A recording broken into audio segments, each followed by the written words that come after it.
अस्सलाम वालेकुम स्टूडेंट्स। आज लेक्चर नंबर 2 जो है वो हम करेंगे। कल हमने आर्हेनियस कंसेप्ट जो है वो क्लियर किया था एसिड्स और बेसिस के हवाले से। आज नया कंसेप्ट है जी Lowry Bronsted concept. Acids or basis के ही बारे में है, लेकिन आर्हेनियस में जो डिफ़ेक्ट्स थे, आर्हेनियस के कंसेप्ट में जो भी डिफ़ेक्ट्स आपने पढ़े हैं उन्हें लोरी ब्रॉन्स्टेड ने जो है सेपरेटली क्या किया था, आप कह सकते हैं कि उन डिफ़ेक्ट्स को ख़त्म करने की कोशिश की इन्होंने अपने कंसेप्ट में। ठीक है, तो लोरी और ब्रॉन्स्टेड बच्चे दो डिफरेंट साइंटिस्ट थे। इन्होंने जो है अलग-अलग काम करते हुए जो है ये कंसेप्ट जो है वो दिया। अब सबसे पहले तो कंसेप्ट सुन लें कि लोरी ब्रॉन्स्टेड एसिड या लोरी ब्रॉन्स्टेड बेसिस क्या होती हैं। लोरी ब्रॉन्स्टेड एसिड ऐसे सब्सटेंसेस हैं जो क्या करेंगे जी, जो प्रोटॉन दे सकते हैं। ऐसे सब्सटेंसेस जो प्रोटॉन यानी H पॉजिटिव का आयन डोनेट कर सकते हैं, वो क्या हैं, वो एसिड्स हैं।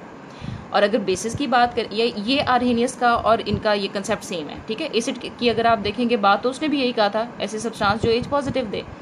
लेकिन फ़र्क है यहाँ पर बेसिस में कि बेसिस क्या होती हैं। लोरी ब्रॉन्स्टेड एसिड बेस के मुताबिक बेसिस ऐसे सब्सटेंसेस हैं जो कि हाइड्रोजन आयन एक्सेप्ट कर सकें। बात समझ आई? ठीक है, एसिड्स क्या हैं जो डोनेट कर सकें प्रोटॉन को, और बेसिस क्या हैं इनके मुताबिक कि जो एक्सेप्ट कर सकें प्रोटॉन को। जबकि आर्हेनियस ने कहा था कि हाइड्रोक्सालाइन जो है वो बेस वो है जो हाइड्रोक्सालाइन देगी। ठीक है, ये डिफरेंस है। यहाँ से डेफिनेशन देख लें कि जी एसिड क्या है, the substance that can donate a proton to another substance, और बेस क्या है, substance that can accept a proton. ये कंसेप्ट हो गया लोरी ब्रॉन्स्टेड का एसिड और बेस के हवाले से। अब हम आगे अप्लाई करके देखते हैं। लाइक बहुत सारी एग्जाम्पल्स हैं जिसमें आप देखेंगे कि लेट्स सपोज जी हम एग्जांपल ले रहे हैं HCl की, और HCl इन वाटर। बेटा होगा ये कि HCl जो है अपना प्रोटॉन डोनेट कर देगा, किस में कन्वर्ट हो जाएगा, Cl नेगेटिव में, और प्रोटॉन यहाँ वाटर जो है यहाँ पर ये प्रोटॉन लेके हाइड्रोनियम आयन HCl पॉजिटिव बना देगा। अब HCl क्या हुआ, acid, Lowry Bronsted acid. Water is acting here as a Lowry Bronsted base. ठीक है, क्योंकि इसने क्या किया, प्रोटॉन को एक्सेप्ट कर लिया और हाइड्रोनियम आयन में कन्वर्ट हो गया। ये बात क्लियर है?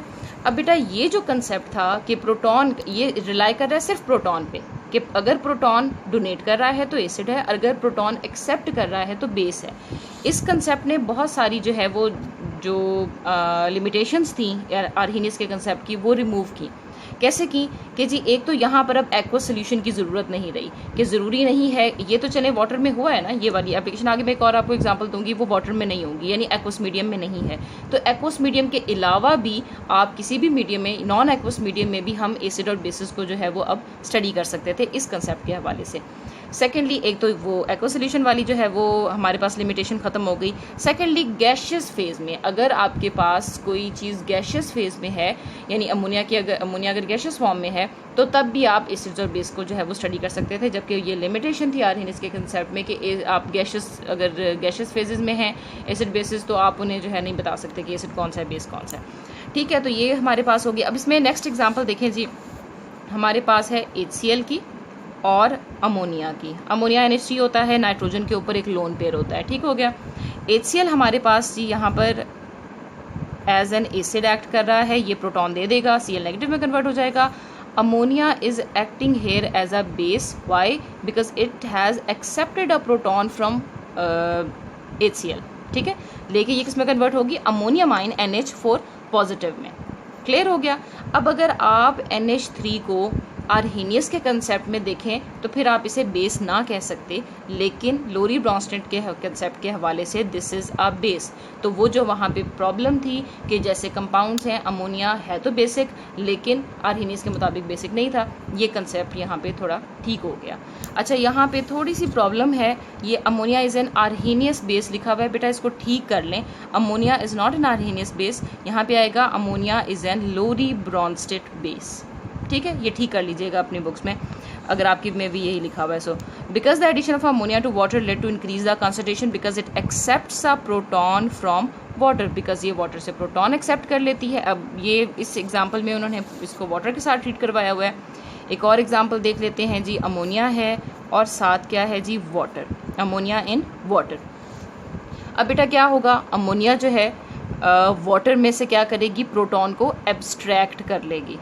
ठीक है, प्रोटॉन को ले लेगी। तो यहाँ पे क्या आ जाएगा जी NH4 पॉजिटिव अमोनियम आइन, और क्या बचेगा अगर वाटर में से आप प्रोटॉन निकाल देंगे, हाइड्रोक्साइड आइन। ठीक है, तो water has acted here as an acid and ammonia is acted here as a base according to Lowry Bronsted concept. Clear हो गई बात? ठीक है, अब एक बात देखें, यहाँ पर बच्चे वाटर जो है वो बेस के तौर पर एक्ट कर रहा है, यहाँ पर water as an acid act कर रहा है। तो फिर वाटर क्या है, एसिडिक है या बेसिक है? बेटा ऐसे सब्सटेंसेस जो कि अपने कंडीशन के मुताबिक कभी एज अ बेस एक्ट करें और कभी एज अ एसिड एक्ट करें, ऐसे कंपाउंड्स को हम एम्फोटेरिक कहते हैं, यानी कि जिनमें बेसिक और एसिडिक दोनों प्रॉपर्टीज़ रखें। जैसे आज आपने पूछा था कि जी बेरिलियम जो है वो एक्सेप्ट बेरिलियम क्यों, because beryllium is an amphoteric, वो बेसिक नहीं है, उसके ऑक्साइड्स क्या होते हैं, एम्फोटेरिक होते हैं। तो वाटर की भी एम्फोटेरिक प्रॉपर्टी है, अगर एसिड के साथ ट्रीट करेंगे तो वाटर बेस के तौर पर एक्ट करेगा, अगर बेस के साथ ट्रीट करवाएंगे तो वाटर एसिड के तौर पर एक्ट करेगा। ये बात क्लियर है? ठीक है, ये था जी लोरी ब्रॉन्स्टेड का जो है वो कंसेप्ट था। अब यहाँ पर बात सारी हो रही है ट्रांसफ़र ऑफ प्रोटॉन की। तो बच्चे प्रोटॉन का ट्रांसफ़र याद रखें, लोरी ब्रॉन्स्टेड में हम सिर्फ प्रोटॉन के बारे में पढ़ते हैं, प्रोटॉन के ट्रांसफ़र की। अगर प्रोटॉन डोनेट हो रहा है, अगर प्रोटॉन डोनेट किया है सब्सटेंस ने तो दैट इज़ एन एसिड, अगर प्रोटॉन उसने एक्सेप्ट कर लिया है तो फिर वो क्या है, बेस है। हर बेस के पास एबिलिटी होती है कि वो प्रोटॉन को एक्सेप्ट कर सकें। ये आपका यहाँ तक जो है कंप्लीट हो गया। इसमें ये लास्ट वाले पैराग्राफ में यही बताया हुआ है कि आपके पास क्योंकि वाटर जो है वो कहीं पर HCl के साथ ट्रीट करवाएंगे तो एज अ बेस एक्ट कर रहा है, अमोनिया के साथ ट्रीट करवाएंगे तो वो वहाँ पर एज एन एसिड एक्ट कर रहा है, तो this is N amphoteric compound. अब बात आगे आती है जी थोड़ी सी जो आपके इम्पॉर्टेंट और समझने वाली बात है, ये क्या है जी, कॉन्जुगेट एसिड बेस पेयर के। अब कॉन्जुगेट एसिड बेस पेयर क्या होता है? ठीक है, इसके लिए एग्जाम्पल ले लें जी। हमारे पास ये जो HA है, नेक्स्ट पेज पे आपके पास 133 पे HA हमारे पास एसिड है, कोई भी एसिड हो सकता है, प्रोटॉन है ना साथ, ठीक है, ये इसके साथ ये कोई भी एसिड है, और साथ हमने जो है ये B, ये क्या है जी, बेस। ठीक है, एसिड और बेस, एसिड और बेस आपस में रिएक्ट करके क्या हुआ जी, बेस क्या करेगा, प्रोटॉन को एक्सेप्ट कर लेगा, तो यहाँ पर आ जाएगा आपके पास क्या आ जाएगा जी, HB आ जाएगा। ठीक हो गया, और इसने क्योंकि प्रोटॉन को डोनेट किया था, यहाँ से प्रोटॉन खत्म हो जाएगा, पीछे क्या रह जाएगा, A नेगेटिव। ठीक है, अब मेरी बात ज़रा गौर से सुनिएगा, ये तो आपको पता है जी, this is an acid and this is an base. ठीक है, बेस आफ्टर एक्सेप्टिंग प्रोटॉन जो भी बनता है उसे हम कहते हैं कॉन्जुगेट एसिड। बात समझ आई ये बात? और एसिड आफ्टर डोनेटिंग प्रोटॉन जो भी बचता है उसका पार्ट, उसे हम कहते हैं कॉन्जुगेट बेस। ठीक है, कॉन्जुगेट बेस क्या है, the part of the acid left after donation of proton. What is conjugate acid?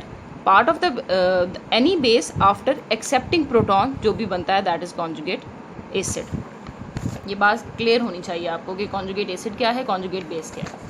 अच्छा, अब इससे आगे की बात बच्चे, ये बेस है ये, और ये इसका कॉन्जुगेट एसिड है, तो ये जो एसिड बेस पेयर है इसे हम कॉन्जुगेट एसिड बेस पेयर कहते हैं। ये जहाँ ये आपके यहाँ पे हेडिंग भी यही दी हुई है। ठीक है, इसी तरह ये आपके पास एसिड है और ये इसका क्या है, कॉन्जुगेट बेस, तो this is again an acid base pair, conjugate acid base pair. तो ये आपके पास जो है वो कॉन्जुगेट एसिड बेस पेयर है। अब यहाँ पर देख लें, आपको उन्होंने यही बात की हुई है और कोई बात नहीं की हुई, ये देख सकते हैं आप यहाँ पे। ठीक है, फॉरवर्ड रिएक्शन में आपके पास जो है वो HA ने प्रोटॉन दे दिया है B नेगेटिव को, और रिवर्स रिएक्शन में, इसलिए रिवर्स रिएक्शन का साइन था यहाँ पे। रिवर्स रिएक्शन अगर आप देखें, जब आप इस रिएक्शन को रिवर्स करेंगे तो आपके पास A नेगेटिव जो है ये प्रोटॉन को एक्सेप्ट करेगा और HB क्या है, प्रोटॉन को डोनेट करेगा। तो इसीलिए ये कॉन्जुगेट एसिड और कॉन्जुगेट बेस है यहाँ पे। सही हो गया?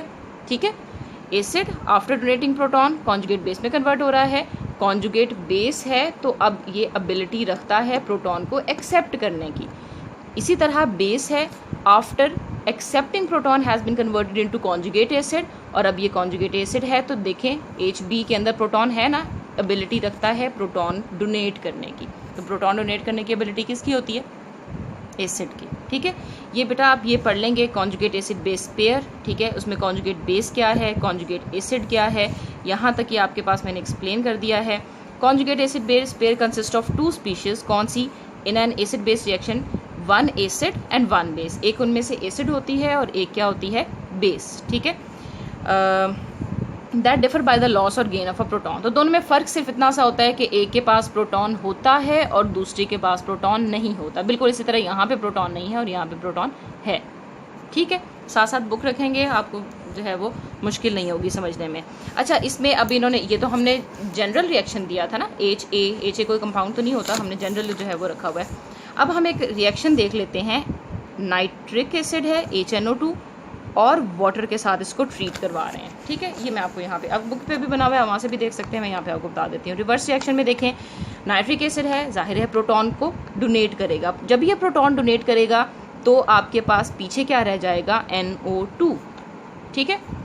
साथ वाटर है, इसने क्या करना है, प्रोटॉन को एक्सेप्ट किया है, HCO positive. Now this is acid, यहाँ पे वाटर किसके तौर पे एक्ट कर रहा है, बेस के तौर पे, ठीक है।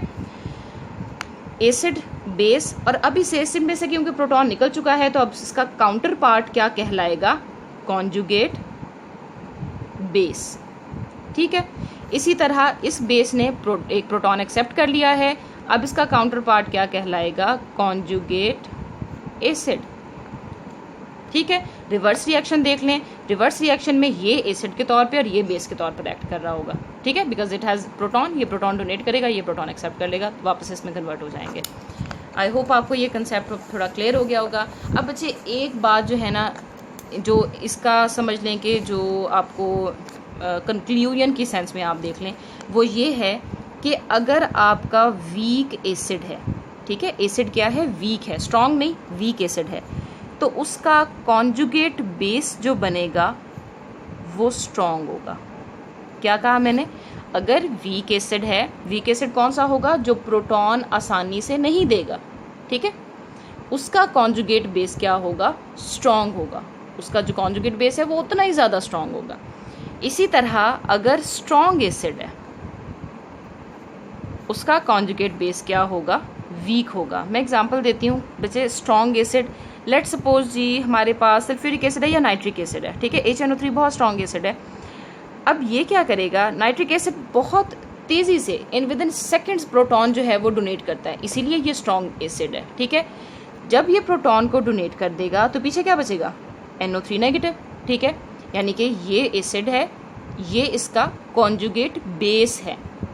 तो बेटा ये जो कॉन्जुगेट बेस है ये वीक होगा, यानी कि ये बहुत अच्छा बेस नहीं है, it is a weak base. Strong acid का कॉन्जुगेट बेस वीक होता है, वीक एसिड का कॉन्जुगेट बेस स्ट्रॉन्ग होता है। बिल्कुल इसी तरह आपने बेसिस को देखना है, अगर वीक बेस है तो उसका कॉन्जुगेट, मैं CB लिख रही हूँ, दैट मीन्स कॉन्जुगेट बेस, ठीक है, सॉरी कॉन्जुगेट एसिड आएगा यहाँ पे, माय मिस्टेक।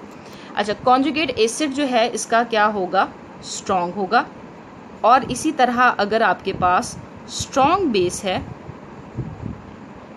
तो उसका कॉन्जुगेट एसिड क्या होगा, वीक होगा, ठीक है। ये बात आपने अच्छी तरह समझ लेनी है कि ऐसा क्यों है।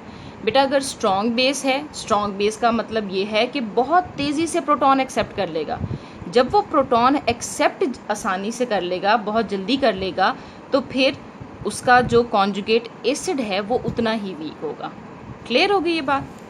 अब बेटा ये आपको ज़्यादा अच्छा जो है वो समझ आ जाएगा, यहाँ टेबल उन्होंने आपको दिया हुआ है, सम कॉमन एग्जांपल्स, डिफरेंट जो है एसिड्स की और बेसिस की एग्जांपल दी हुई हैं। जैसे नाइट्रिक एसिड है, वाटर के साथ ट्रीट करें, आपके पास conjugate base, nitric acid strong acid है, उसका कॉन्जुगेट बेस वीक होगा। सल्फ्यूरिक एसिड स्ट्रॉन्ग एसिड है, इसका कॉन्जुगेट बेस उतना ही वीक होगा, ठीक है। सिमिलरली आपके पास बाकी भी इस तरह से जो है ये चलेंगे, ठीक है। अगर आपके पास वीक एसिड है तो उसका कॉन्जुगेट बेस जो है वो स्ट्रॉन्ग होगा, और ये आप सारे 1 बाय 1 जो है आप एग्जांपल्स देख लीजिएगा, ठीक हो गया। अच्छा, नेक्स्ट उन्होंने कंक्लूड किया हुआ है लोरी-ब्रॉन्स्टेड कंसेप्ट को। वो कह रहे हैं जी अभी तक हमने जो समझा है वो ये है कि एसिड वो स्पीशी है जो प्रोटॉन देगी और बेस वो है जो एक्सेप्ट करेगी। एसिड और बेसिस जो हैं ये आयंस भी हो सकते हैं और मोलेकुलर सब्सटेंसेस भी हो सकते हैं according to Lowry Bronsted concept. Acid base reactions are not restricted to aqueous solution, वही वाली बात आर्हेनियस में जो प्रॉब्लम थी वो यहाँ पे खत्म हो गई। हमने कहा कि ये सिर्फ एक्वस सोल्यूशन नहीं बल्कि नॉन एक्वस सोल्यूशन में भी ये कंसेप्ट चल सकता है। Then some species can act as either acids or bases depending on what the other reactant is. बिल्कुल ऐसे ही वाटर ने वो क्या किया था, अगर आपने एसिड के साथ ट्रीट किया तो it has acted as a base, and if you have treated it with base then it has acted as an acid. ठीक है, अच्छा अब ये बात हो गई। फिर है जी classes of Lowry Bronsted acids and bases, Bronsted bases and acids. ठीक है, अब अच्छा इसमें क्या है, ब्रॉन्स्टेड के मुताबिक लोरी ब्रॉन्स्टेड दोनों में से जो ब्रॉन्स्टेड का ये है कि उसने क्लासीफाई किया था एसिड्स और बेसिस को। उसने कहा जी मोनोप्रोटिक एसिड्स भी होते हैं, पॉलीप्रोटिक एसिड्स भी होते हैं। मोनोप्रोटिक एसिड बच्चे वो एसिड है जो कि एक प्रोटॉन देगा, जैसे कि एस्टिक एसिड है, एस्टिक एसिड के पास जो है यही चांस है वो एक प्रोटॉन दे सकता है। ठीक है, तो that is a monoprotic acid. Mono means one, poly means more than one. तो ऐसे एसिड्स, ऐसे सब्सटेंसेस जो एक से ज़्यादा प्रोटॉन देने की एबिलिटी रखते हैं उन्हें हम क्या कहते हैं, पॉलीप्रोटिक एसिड्स। उन्होंने एग्जांपल दी हुई है, सल्फ्यूरिक एसिड है, सल्फ्यूरिक एसिड में 2 प्रोटॉन होते हैं, दोनों प्रोटॉन ये दे सकता है। पहला देगा तो सल्फेट बाइसल्फेट आयन में कन्वर्ट होगा HSO4 नेगेटिव में, और अगर दूसरा प्रोटॉन भी दे देगा तो फिर सल्फेट में SO4 नेगेटिव में। ठीक हो गया। इसी तरह H3PO4 है, फॉस्फोरिक एसिड, ये तीनों प्रोटॉन दे सकता है अपने, H3 है। ठीक है, H2S अपने दोनों प्रोटॉन दे सकता है। इसी तरह बेसिस होती हैं, मोनोप्रोटिक बेसिस वो होती हैं जो कि एक प्रोटॉन को एक्सेप्ट कर सकती हैं, और पॉलीप्रोटिक बेसिस वो होती हैं जो कि एक से ज़्यादा प्रोटॉन्स को एक्सेप्ट कर सकती हैं। यहाँ पे भी एग्जांपल में देख लीजिएगा कि HS नेगेटिव एक प्रोटॉन को एक्सेप्ट कर सकेगी, ज़ाहिर है H2S में कन्वर्ट हो जाएगी, और अगर सल्फेट है तो सल्फेट पहला प्रोटॉन एक्सेप्ट करके बाइसल्फेट में और दूसरा सल्फेट एक्सेप्ट करके जो है सल्फ्यूरिक एसिड पे कन्वर्ट हो जाएगा। इसे आप स्टेप बाय स्टेप भी लिख सकते हैं। यहाँ पर तो इन्होंने 2H पॉजिटिव लिख दिया है ना, आप पहले सल्फेट में एक H पॉजिटिव करें, क्या आएगा HSO4 नेगेटिव, ये जो बना हुआ है। ठीक है, उसके बाद उसके अंदर दोबारा एक H पॉजिटिव ऐड करें और फिर वो H2SO4 में कन्वर्ट हो जाएगा। सिंपल। चलें जी, ये हो गया। अब इसके बाद है जी Lowry Bronsted concept is superior to Arrhenius concept. क्यों सुपीरियर है? क्योंकि बच्चे वहाँ जो ड्रॉबैक्स थे, वहाँ जो लिमिटेशंस थी वो यहाँ पे इसने ख़त्म की हैं। तो अब हम यही सुपीरियरिटी है उसकी, यही उसके आप समझ लें कि उससे इसने ज़्यादा अच्छा जो है वो काम किया। वो कैसे किया जी? Arrhenius concept of acid and bases is restricted to the study of substances which can relate to H positive OH negative. ये हमने कल भी बात की थी कि अगर वाटर में प्रोटॉन दे सकता है एसिड और हाइड्रोक्साइड आयन बेस जो है वो दे सकता है, तो ही वो आर्हेनियस के मुताबिक एसिड और बेसिस हैं।